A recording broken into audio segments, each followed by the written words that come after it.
Welcome to the show. My guest today is Rosalie Dearhart, who's written a book all about love called Awaken.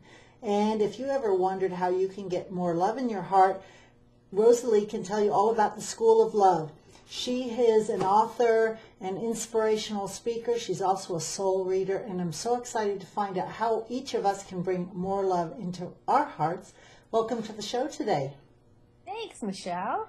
So you talk a lot about all different ways to bring love into your heart, including grief and heart math and all these different ways that maybe the universe conspires or God conspires to help us bring love in our heart. Tell me what you think the most important piece of this book is that we should all take away about opening our hearts. The most important message I want people to have and to remember is that love expands consciousness, and that as we love, we grow, and that we've all come here to this planet to leave a legacy of love. And each of our legacies is different, depending on our soul's purpose or our destiny thread, and we're all learning. And to create a consciousness of love is pretty revolutionary and evolutionary, I'm finding. You talk a lot about life purpose and people wanting to discover their own purpose, and you say that everybody's purpose is love depending upon their soul destiny or their soul purpose. Explain to me how you can get to the purpose of love, and how do you find your soul purpose to get there? Well, first of all, you start with love. You start with loving yourself, and that builds self-esteem. Your intuition doesn't work well unless you're filled with a sense of self-esteem. And if you didn't have the fortune of growing up with parents who fostered self-esteem, it's like you got to do it for yourself first. And once you've begun to love yourself and let love guide your life, for example, at the beginning of each day, make a goal, make a love goal.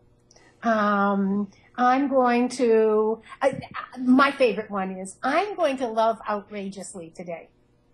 That's a great goal. I love that. Yeah, I do love it. And at the end of the day, I do a review.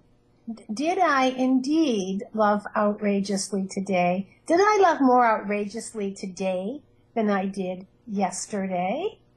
And if so, how does that feel? And if not, how come? With so many people really trying to find out what their life purpose is, it almost sounds like you can use love as a way to help discover that. So instead of having to know your life purpose first, if you could just go directly into love, it sounds like that will help bring forth or emerge what your own inner guidance is for your life purpose. Yeah, for me, love connects us to our guides and teachers and our soul and God. So it's kind of like, the knee bone's connected to the hip bone.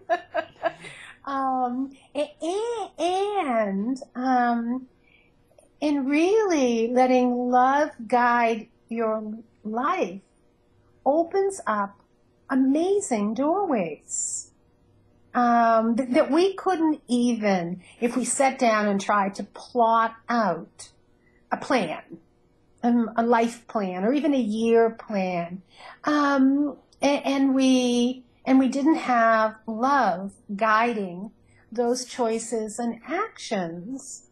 When you invite love to show up, miracles happen. Right. And then there's a story in your book, great story, little woo-woo story, about a Native American who was shot and was 100% healed, maybe by a UFO, at least from a vision or some spiritual healing, 100% healed. And he had gotten the vision that he was going to be shot before it happened.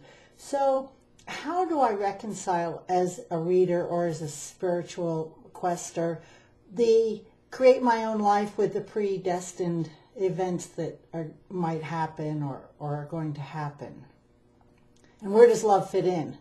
I think love can change any pattern. So I think we've made agreements. I call them soul agreements in terms of what we need to create for the continued evolution of our soul, because we're embodied. So we're kind of the one. We're in the driver's seat on earth, but we're connected intimately to soul, and our soul leads us to create experiences for its continued evolution.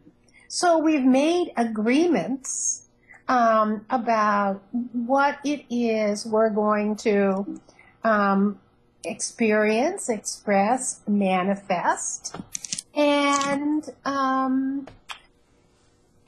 when we're in alignment, when we're being who it is we said we were going to be, then the universe opens. So synchronicity happens. So,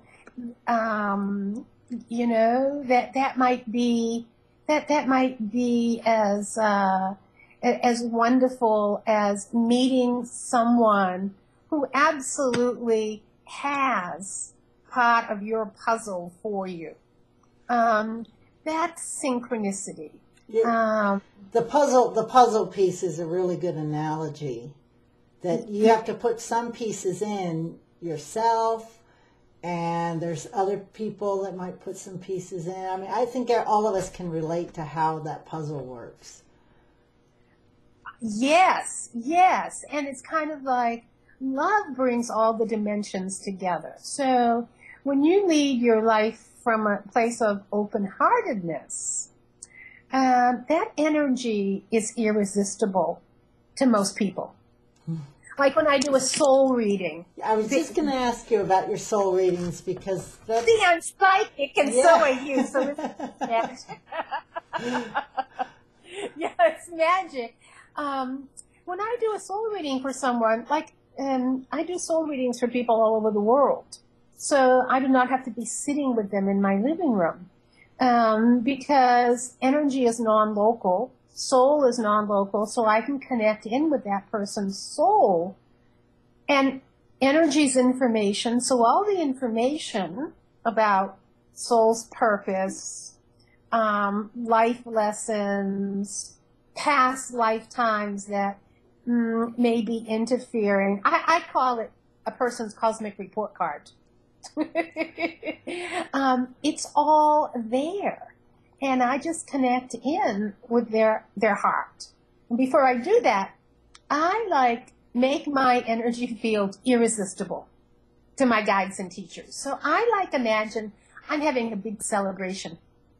I'm throwing a big party, and I make sure I do things that give me a great deal of pleasure, so that my energy is irresistible. For example, I love to be outside.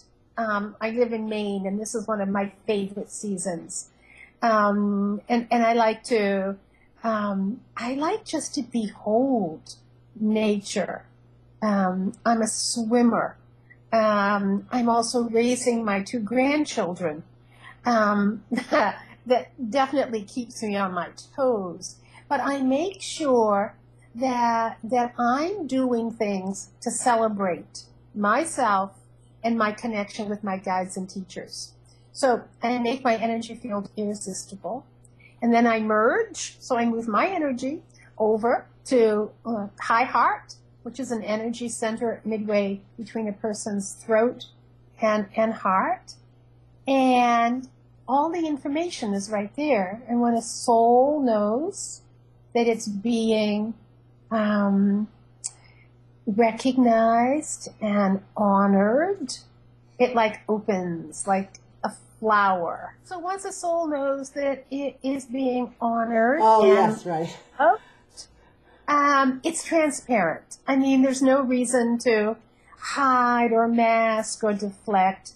it's there. And we're just two souls hanging out, discussing this lifetime in terms of the whole tapestry of many lifetimes. I think everybody's goal really is to have more love in their life, right? And so through this process, I'm sure you help awaken people to having more love in their life and whatever else they may want.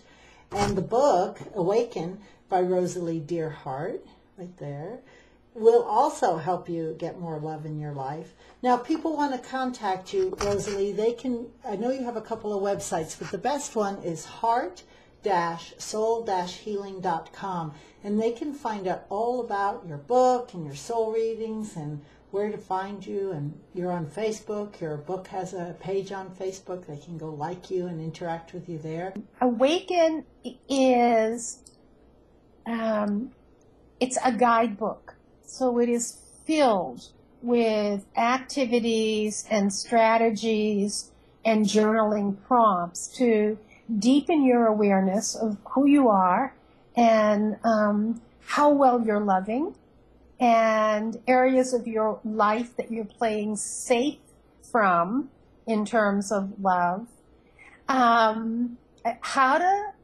transform your consciousness so that love really is leading your life. So it's not a book for sissies.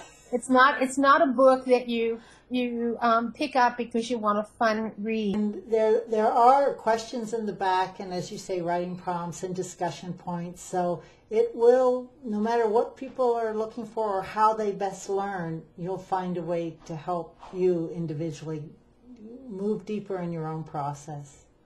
Exactly. That's my hope and prayer. Thank you. Thank you.